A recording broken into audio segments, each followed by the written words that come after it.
우리 부목사님 한 분이 시골 교회에 담임하실 때 고난 주간에 The Passion of Christ라는 영화가 상영이 되더래요. 그래서 마을의 전도 대상자인 분들 모시고 그 영화를 보러 갔답니다.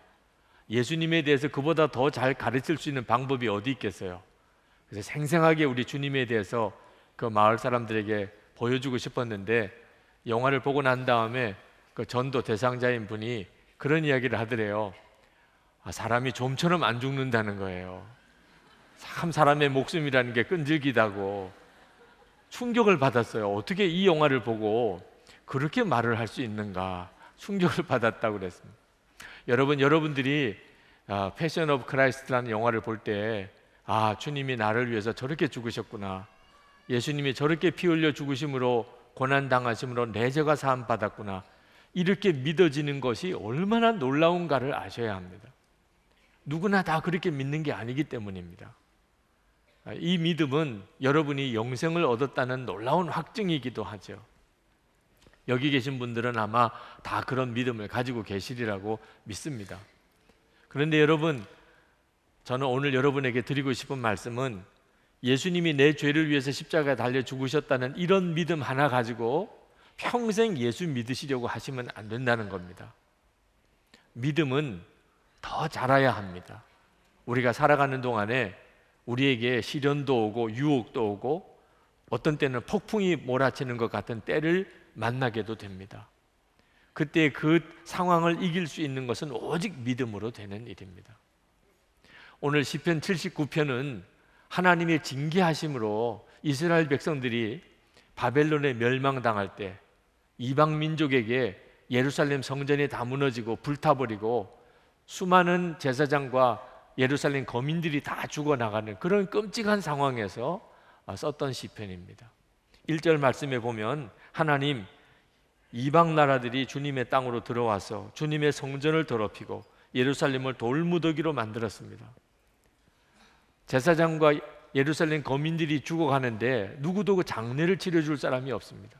시체들은 그냥 길거리에 널브러지고 새들이 와서 먹고 짐승들이 와서 먹고, 이런 끔찍한 상황에 주변에 있는 나라 모압, 에돔, 암몬이라는 나라들은 손가락질하면서 비웃는 이런 상황에 시편 기자가 부딪힙니다. 여러분, 이때 그 사람의 믿음이 드러나는 겁니다. 여러분은 믿음은 어느 정도의 믿음입니까? The Passion of Christ를 보고 내 죄를 위해서 예수님이 저렇게 죽으셨구나, 이런 정도쯤에 느끼는 믿음입니까? 아니면 여러분의 삶 속에 시련이 오고 풍파가 닥치고 그럴 때도 흔들리지 않는 그 믿음을 가지고 계십니까? 여러분은 밤이 무섭지 않으실 거예요. 혼자 있다고 해서 무섭지 않으실 거예요. 어른이 됐으니까. 어린애들은 그게 무섭습니다. 집에 밤에 혼자 있다는 것은 어린아이들에게는 대단히 무서운 일이에요. 그건 어린이기 때문에 그렇습니다. 무서울 일이 아닌데도 그들은 두려워합니다. 그러나 나이가 들면 더 이상 밤에 집에 혼자 있는 이런 정도는 더 이상 무섭지 않잖아요. 우리의 믿음이 그렇게 나이가 들면서 자라는 겁니다. 여러분, 여러분의 영적인 믿음도 마찬가지입니다. 여러분, 밤에 혼자 집에 있는 것은 무섭지 않지만 여러분의 삶 속에 인생에 밤이 올 때 괜찮겠습니까? 시련이 오는데 앞이 캄캄합니다. 믿었던 사람 다 떠났습니다. 혼자 남았습니다. 정말 죽을 것 같은 위기가 왔습니다. 인생에 밤이 오는 거죠. 여러분, 그런 밤이 와도 두렵지 않습니까? 여러분이 이제 그런 정도의 믿음을 가지셨습니까? 여러분의 믿음을 여러분 스스로가 정확하게 보셔야 합니다. 그저 예수 믿고 내가 죄사함을 받았다 하는 정도쯤만 믿는 믿음으로는 이겨나갈 수 없는 인생의 위기가 많습니다.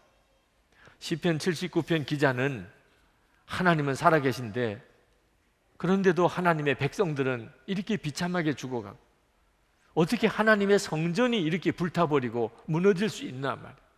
그런데 이런 상황에도 그는 하나님께 기도합니다. 이건 대단한 믿음이죠. 어떻게 하나님을 믿을 수 있다고? 이런 상황인데도 하나님께 기도합니다.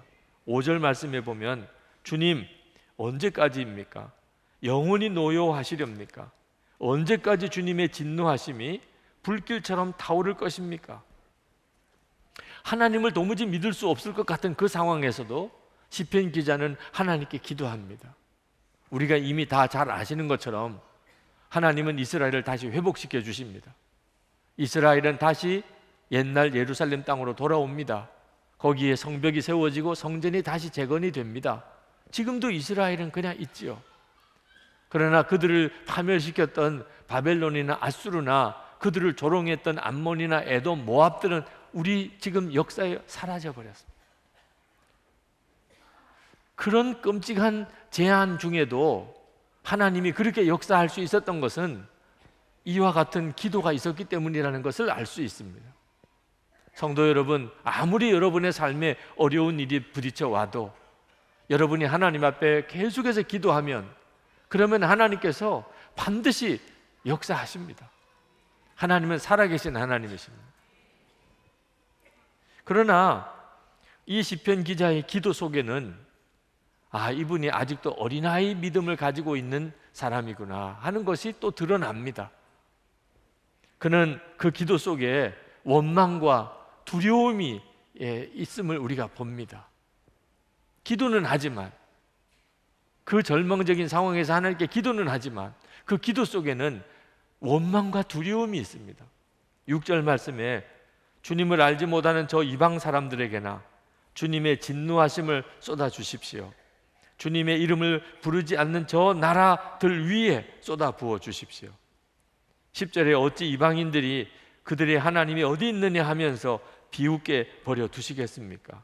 12절에 주님, 우리 이웃 나라들이 주님을 모독한 그 모독을 그들의 품에다가 7배로 갚아주십시오. 시편 기자는 자기들의 죄 때문에 그들이 이렇게 징계를 당하고 있다는 사실을 그들이 압니다. 그가 그 사실에 대해서 하나님께 고백하고 하나님의 속히 진노를 거두어 달라고 그렇게 기도합니다. 그러면서도 이 시편 기자가 도무지 이해가 안 되는 것이 있습니다. 우리가 하나님 앞에 죄를 지어서 하나님이 우리를 징계하시는 것이긴 맞지만 그래도 우리는 하나님을 믿는다고 믿는 사람들 아니냐는 거예요. 하나님의 말씀에 불순종한 것이 있기는 하지만 그래도 우리는 기본적으로 하나님을 믿는 백성 아니냐. 저 아수르나 바벨론은 하나님을 완전히 무시하는 사람, 하나님을 대적하는 사람들. 어떻게 우리 하나님을 믿는 우리들을 저 하나님을 철저히 부정하는 저 이방 민족을 통해서 우리를 이렇게까지 비참하게 하실 수 있는, 하나님 이건 말이 안 되는 거 아니냐. 하나님 저들을 속히 하나님 좀 치십시오. 우리를 조롱하는 자들을 7배나 저들에게 갚아주십시오. 그렇게 하나님 앞에 그냥 호소합니다. 한마디로 말해서 하나님 뭐 잘못하시는 거 아니세요? 하나님 이거 실수 아니세요? 하나님에게 훈계하고 하나님께 가르치는 거예요. 하나님 잘못하신 거예요. 하나님 이거 대단히 지금 실수하신 거예요. 하나님 어찌 그렇게 모르세요? 하나님 어떻게 이렇게 바보 같은 일을 하세요? 그런 식으로 지금 답답하니까, 너무너무 힘드니까, 너무 눈앞에 벌어지는 일이 끔찍하니까 자기도 모르게 입술에서 터져 나오는 것이 하나님을 가르치려고 하고 하나님께 따지고 하나님께 원망하고 하나님은 아무것도 안 하시는 하나님, 하나님을 우리를 완전히 외면하시는 하나님처럼 그가 그렇게 고백하고 있는 겁니다. 그러므로 기도는 하지만 또 한편으로는 하나님을 안 믿는 거죠.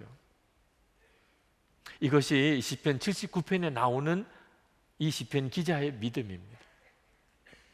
이것이 시편 기자의 믿음의 한계였어요. 이런 경우에는 하나님께 절대로 감사하거나 찬송할 수가 없습니다. 13절 말씀에 그때 주님의 백성, 주님께서 기르시는 양떼인 우리가 주님께 영원히 감사를 드리렵니다. 대대로 주님께 찬양을 드리렵니다. 감사와 찬양이라는 말이 나오기는 합니다. 그런데 자세히 읽어보면 그때 그때가 언제입니까? 자기가 원하는 대로 해주시는 그때. 하나님이 이스라엘 백성을 다시 돌아오게 해주실 때, 성전을 다시 회복시켜 주실 때, 자기들을 치고 멸망시켰던 아수르나 저 바벨론이 완전히 하나님 앞에 멸절될 때, 암몬, 모압, 에돔 이런 족속들이 7배나 하나님이 안갚음해 주실 때, 그때는 감사하고 찬양하겠습니다. 지금은 못하는 거예요. 지금은. 이것이 어린아이의 믿음인 것입니다.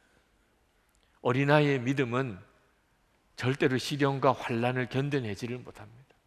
문제가 생길 때 감사와 찬송을 하나님께 올려드리지 못합니다. 이 시편 기자가 이렇게 고통스러워하는 이유는 하나님께서 이스라엘 백성을 결국은 회복시키실 것을 진정으로 믿지 못하고 있기 때문입니다. 하나님이 왜 이스라엘 백성을 이렇게 징계하셨는지 그 시작도 정확히 아직도 잘 모르고, 하나님이 결국은 이스라엘 백성을 다시 돌이키시는 하나님의 역사를 완전히 내다보지 못하고 있기 때문에 이렇게 고통스러워하는 것입니다. 만약에 정말 하나님의 역사를 다 볼 수 있다면 시편 기자는 절대로 이렇게 하나님 앞에 기도 안 했을 거예요. 그냥 그 순간의 것만 보았기 때문입니다. 그 되어지는 그 순간만 보니까, 그러니까 하나님이 이해도 안 되고 믿어지지도 않고 하나님이 원망스러운 거죠. 여러분, 우리도 똑같습니다. 하나님은 우리에게 너무나 은혜의 하나님이시고 사랑의 하나님이십니다. 너무나 좋으신 하나님이세요. 하나님이 하시는 모든 일을 다 우리가 알 수 있다면 우리는 그렇게밖에 고백할 수 없을 거예요. 죽어서 천국에 갔을 때 하나님 나에게는 너무 섭섭하게 하셨어요. 하나님 나에게는 너무 억울하게 하셨어요. 이렇게 하나님 앞에 따지거나 울고 불고 할 사람 여기에 아무도 없습니다. 하나님 앞에 가서 그 되어진 모든 것을 알고 나면 하나님 잘하셨어요. 하나님, 정말 하나님은 지혜로우신 하나님이세요. 하나님이 가장 선하세요. 우리가 그렇게 하나님께 고백할 수밖에 없습니다. 우리도 우리 눈앞에 되어지는 그 순간만 보니까 하나님이 살아계신데 어떻게 이런 일이 있을까? 이것도 하나님이 사랑이라고 말할 수 있을까? 하나님은 우리에게 너무 잔인하시지 않나? 순간만 보니까 그런 것입니다. 여러분, 그러므로 우리가 어린아이 믿음과 성숙한 어른의 믿음을 어떻게 구분하는가? 뭘 보느냐 하는 데 따라 달라지는 겁니다. 되어지는 일, 변화가 많은 환경과 형편과 여건만 바라보는 사람은 그 믿음이 요동할 수밖에 없습니다. 어느 때는 하나님은 정말 살아계시다고 손을 들어 찬양할 때도 있지만, 어떤 때는 하나님은 안 계신 것 같다고, 하나님은 진짜 나와 같이 계신지 믿어지지 않는다고, 하나님이 왜 이렇게 하시는지 모르겠다고 또 이렇게 빠져버리게 됩니다. 되어지는 형편과 여건만 바라보는 사람.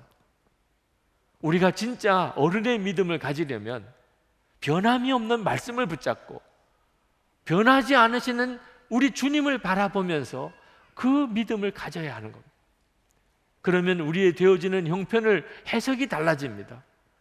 보는 관점이 달라지는 거예요. 말씀을 붙잡는 믿음이 필요합니다. 외국제선교회라고 아주 참 귀한 선교단체가 있습니다. 그 선교단체에 국제 총재를 지냈던 노만 그럽 선교사님, 그분이 초창기 새내기 선교사 때 처음 아프리카 콩고에 가서 사역을 했습니다. 그런데 사역에 열매가 없어요. 아무리 열심히 사역을 해도 이 선교사님의 사역은 실패의 연속이었습니다. 그가 너무너무 낙심이 되었습니다. 그때 영국 런던에 있는 본부에서 그에게 조그만 소책자가 하나 배달되어져 왔습니다. 펜 루이스가 쓴 십자가 복음에 대한 소책자입니다. 이 노먼 그럽 선교사님이 그 소책자를 읽었습니다. 그 속에는 나는 죽고 예수로 사는 십자가 복음이 거기 기록되어져 있었습니다.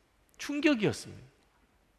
그는 예수님은 나를 위해서 십자가에 죽으심으로 내 죄가 사함 받았다는 정도는 믿었지만 예수님과 함께 내가 죽었고 내가 이제는 예수님으로 산다는 것에 대해서는 그날 처음 들었습니다.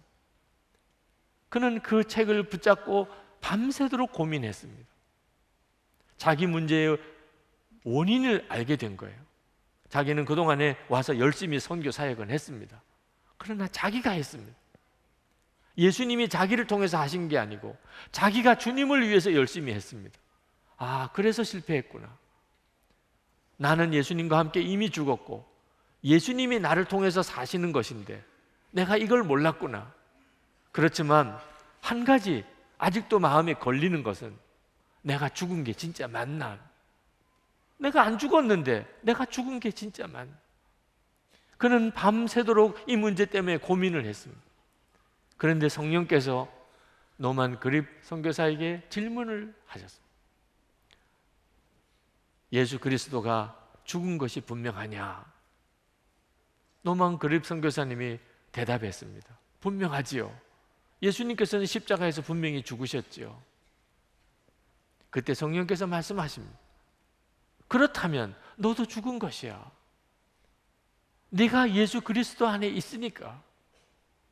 하나님이 너를 예수 그리스도 안에 있게 하셨으니까.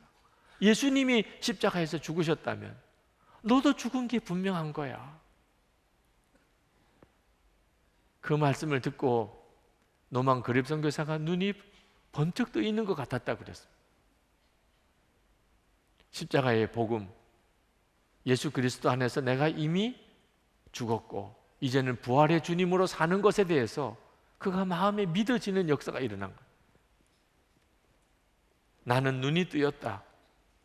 나는 그에게 도달하기 위해서 몸부림칠 필요가 없었다. 나는 이미 그분 안에 있었다. 나는 그리스도와 함께 죽었다. 나는 그리스도와 함께 무덤에 묻혔다. 나는 그리스도와 함께 들림 받았다. 나는 천국에서 그리스도와 함께 앉았다. 이것이 그날 마음에 확 믿음으로 왔습니다.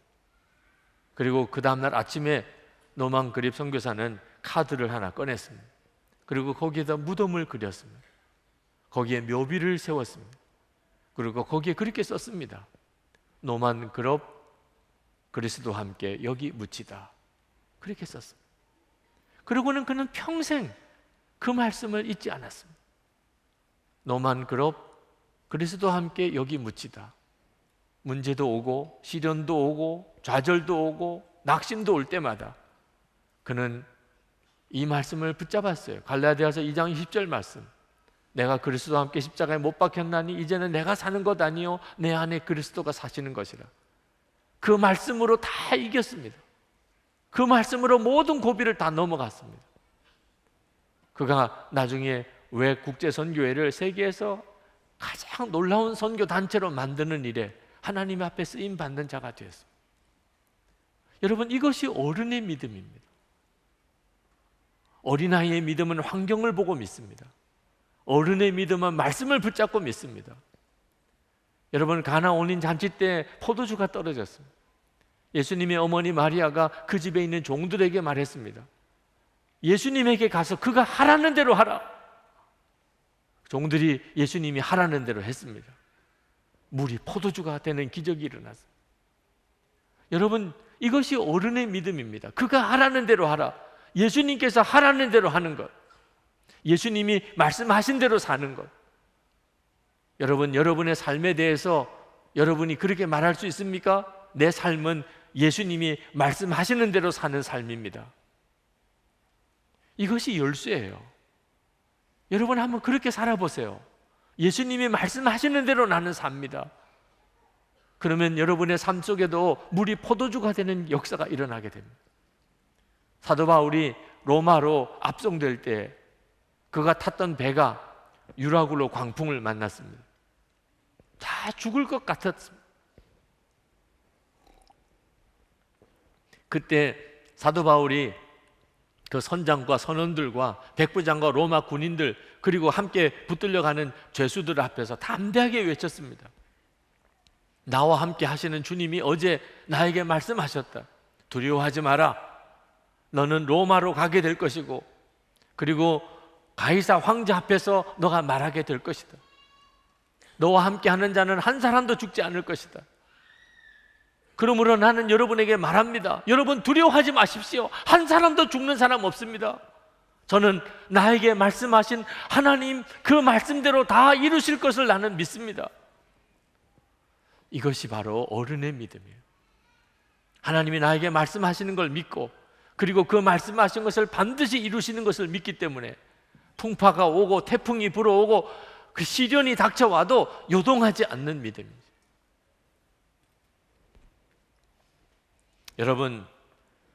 여러분은 나이가 들어가실 것입니다.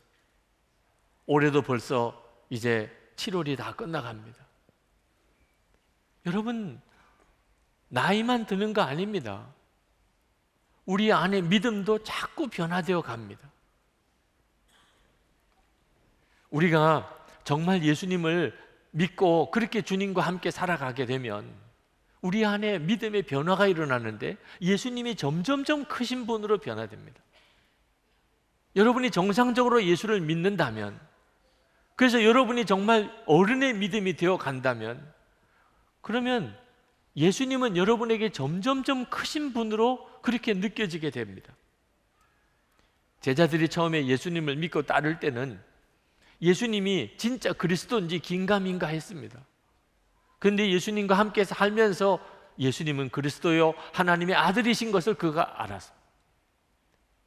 물론 십자가 달리실 때 잠깐 그들이 마음이 흔들리기도 했었지만 3일 만에 예수님은 부활하신 주님으로 그들을 만나 주셨어요.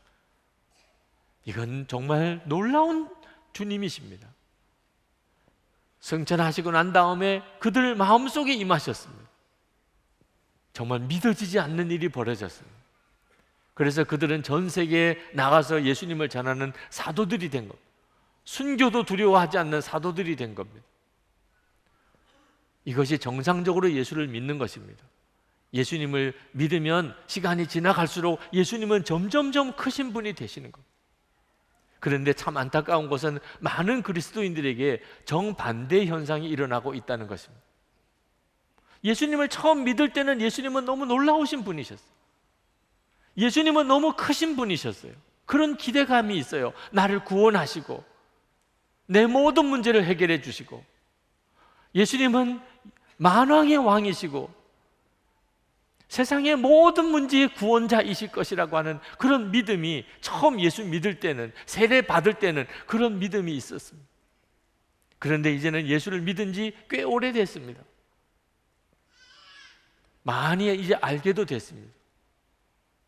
집사도 되고, 이제는 권사도 되고, 장로도 되고, 이제는 전도사 때를 지나고 목사도 되고, 이제는 선교사도 됐습니다. 그런데 예수님은 더 적은 분으로 여겨지는 거예요.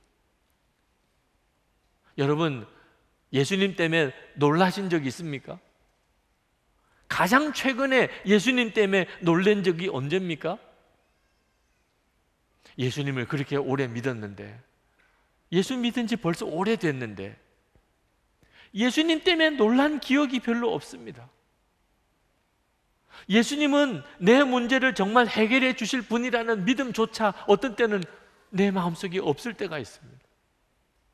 문제는 내가 해결하는 거지 뭐. 돈으로 해결하는 거지 뭐. 사람이 해결해 주는 거지 뭐. 주님에 대한 기대감이 언제부터 없어졌어요. 교회 안에서 예수 믿은 연한은 깊어졌고, 교회 안에서 이런저런 맡은 책임은 중책을 맡았는데 내 속에 예수님은 점점 너무 적은 분이 되시고, 그래서 여러분, 스캔들을 일으키는 목사도 나오는 거예요. 유혹이 오는데 예수님이 너무 작은 거예요. 그러니까 유혹에 넘어지는 거죠. 부부싸움도 해결이 안 돼요. 그렇게 오래 예수를 믿었는데도 부부싸움 해결이 안 돼요. 왜? 예수님은 너무 작은 분이니까. 음란한 동영상 때문에 무너지는 성도들이 많습니다. 음란한 동영상의 유혹이 강해서 그런 게 아닙니다. 그 사람 속에 예수님이 너무 작은 분이에요. 음란한 동영상 하나 막아줄 수 없는 분이에요. 예수를 그렇게 오래 믿었는데 이게 어떻게 된 일입니까? 실제로 진짜 예수님을 믿고 살았던 게 아니었기 때문에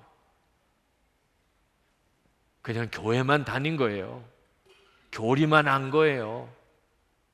교리 지식으로 예수를 믿은 거예요.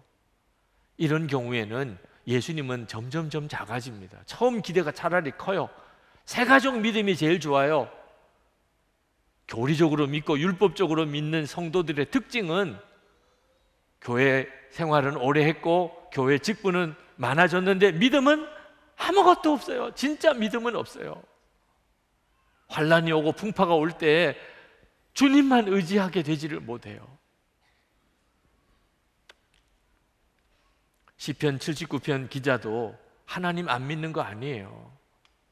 그런데 막상 하나님의 징계가 현실이 되고 예루살렘 성전이 무너지고 이스라엘 백성들이 다 죽어나가는 끔찍한 일이 벌어질 때 그의 하나님, 그분은 너무 작은 하나님, 그런 문제 앞에서 그 하나님은 너무 초라한 하나님이시죠.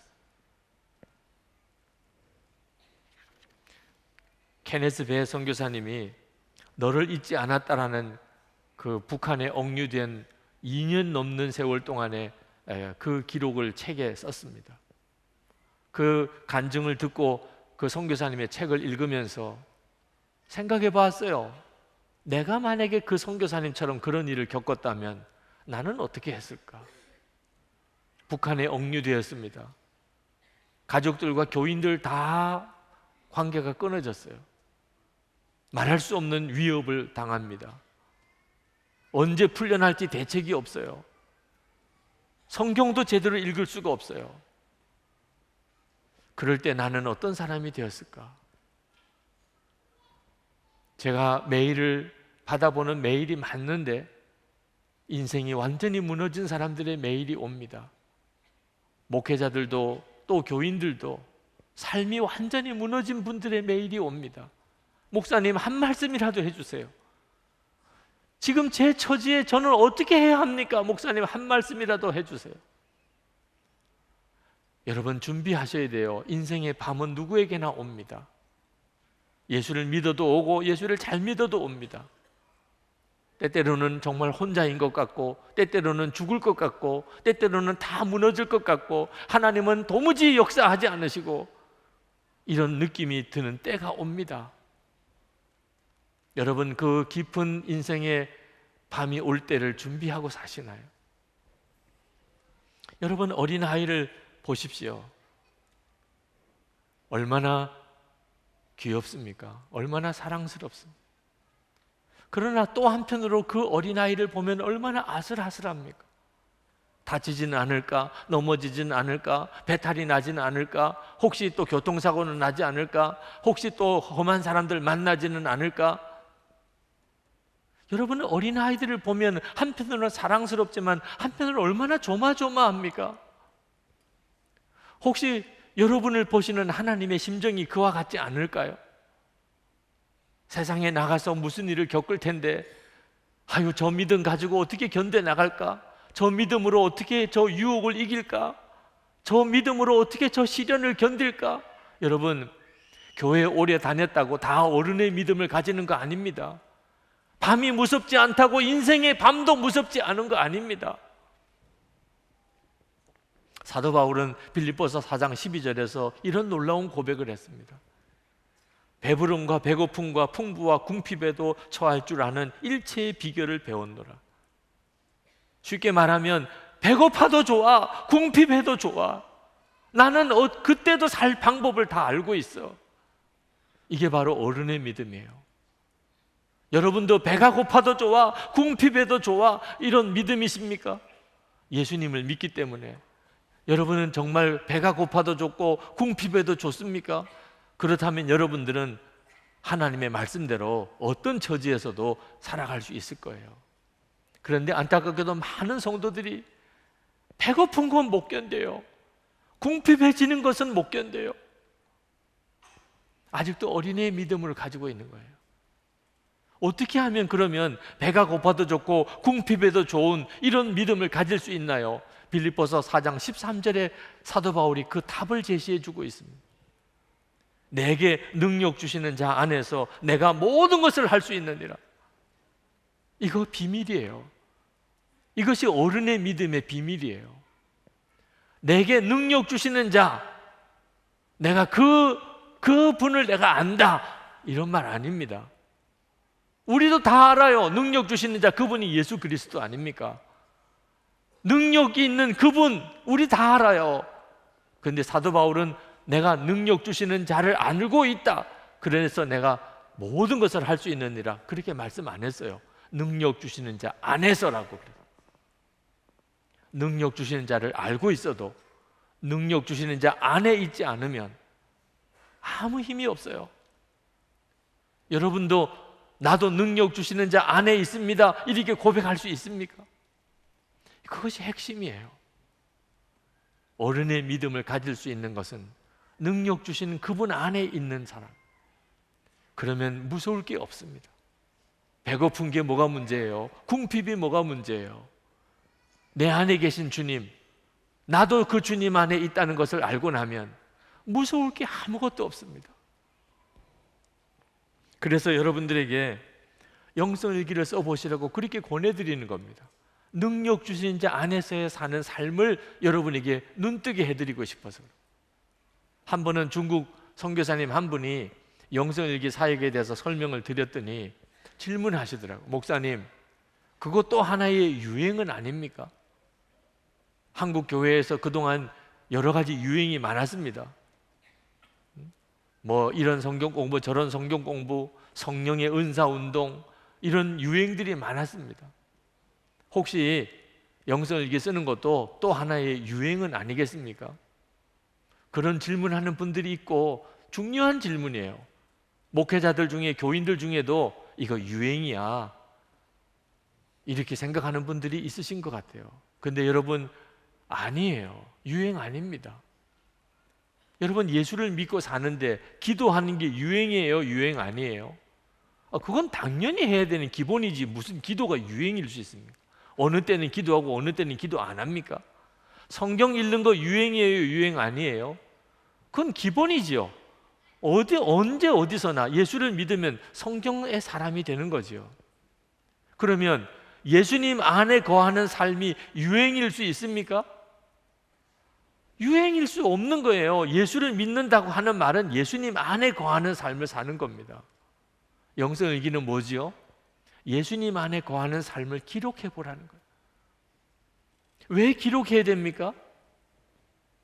기록하지 않으면 자기가 예수님 안에 거하는 삶을 사는지 안 사는지를 스스로도 모르는 거예요. 스스로도. 여러분, 어떤 사람이 기도하면 기도하는 걸 알게 됩니다. 아, 기도를 하는구나, 저 사람. 어떤 사람이 성경을 읽는 것을 몇 독을 했는가 평가가 가능해요. 그런데 어떤 사람이 예수님 안에 거하는 사람인지 아닌지는 어떻게 알 수 있어요? 어떤 사람이 예수님 안에 거하는 사람인지 아닌지는 어떻게 알 수 있냐고요? 그걸 분별할 수가 없으니까 도와드릴 수도 없고 가르쳐 드릴 수도 없고 인도해 드릴 수도 없는 거예요. 그냥 설교로만 예수님 안에 거하세요.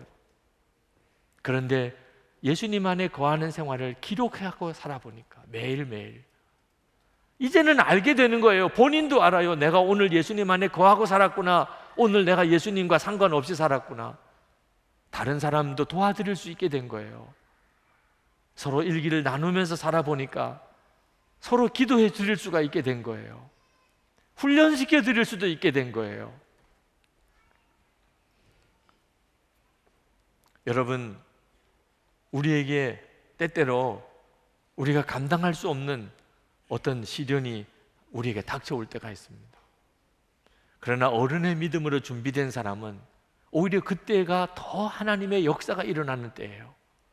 문제는 믿음의 준비예요. 어린애 같은 믿음을 가지고 있으니까 그냥 시련에 무너져 버리는 거예요. 또 한 주간 보냈잖아요. 세월을 이렇게 그냥 계속 보내실 겁니까? 이렇게 한 주간, 또 한 주간, 또 한 주간, 그러다가 인생은 끝나요. 어느 순간에 갑자기 인생의 밤이 다가왔어요.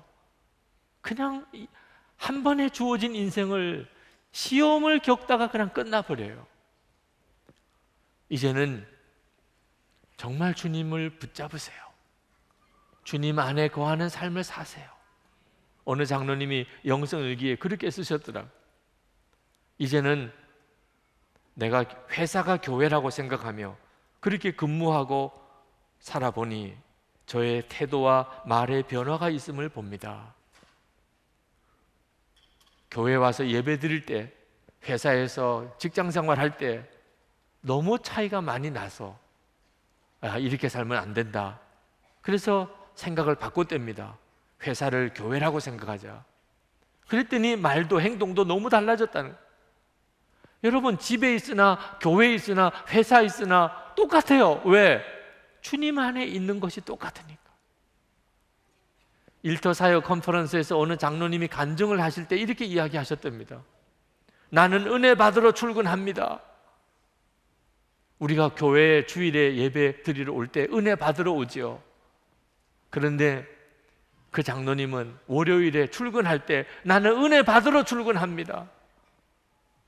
주님 안에 있는 것은 똑같으니까, 교회에 있으나 직장에 있으나.